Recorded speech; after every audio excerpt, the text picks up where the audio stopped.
Okay guys, today's video is going to be about another polarized filter for the GoPro. It's actually using that same aluminum case that I had in the previous video. Today's filter is from a company called B&W. I don't know if they're a high-end or medium quality lens manufacturer for cameras. And what I bought was their 52mm, you probably can't see it, 52mm circular polarized filter.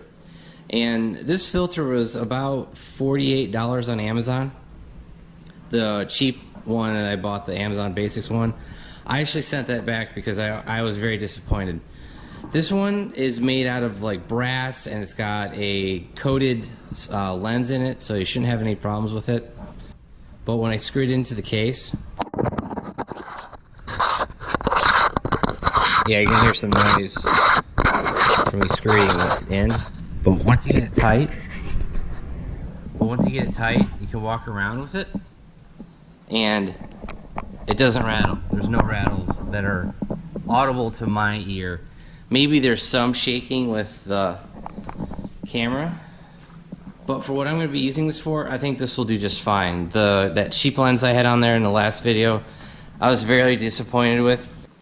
Another reason I actually didn't get rid of the case was because I think we're going to get a DSLR camera, and I'm probably going to buy an external microphone for it.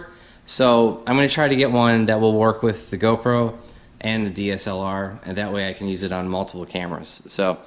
But anyway, let's head outside and do some test shots.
Okay guys, I'm going to close out this video. I actually have the polarized lens installed on the aluminum case, and I think this setup's going to work pretty well.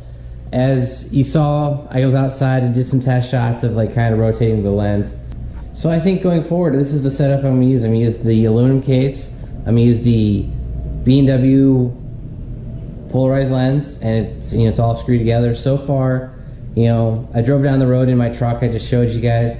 I hit the same 3 rough spots that I hit in the last video, going probably about the same speed, and it rattled a little bit, but it's what's going to happen. Your truck, your car is going to hit a bump, it's going to shake a little bit, but it was standard. It wasn't that like death rattle that I heard that we heard in the last video. So learn from my mistake. Don't buy the cheap lens. I think my recommendation going forward would be the aluminum case is fine. Just a fair warning that the audio might be a little muffled, a little weird. That's kind of one thing that I noticed. But also, don't go with the cheap lens. Go with the more expensive polarized lens like the B&W that I have. I'm going to have a link in the description below to the case, to the lens, and all the parts that I've used. So I think this setup will not only help improve my setup, but I also think it will help your setup if you guys are vlogging like I am. But anyway, I hope this was a helpful video. I know I've kind of made 3 videos on the subject, but it's just kind of evolution, kind of go with the flow. So I'll have a link at the end of the video to my previous video so you can see the whole series. But I really want to thank you guys for watching. If you guys like the video, please give it a thumbs up, and if you guys haven't already, please subscribe. Thanks guys, and have a good one.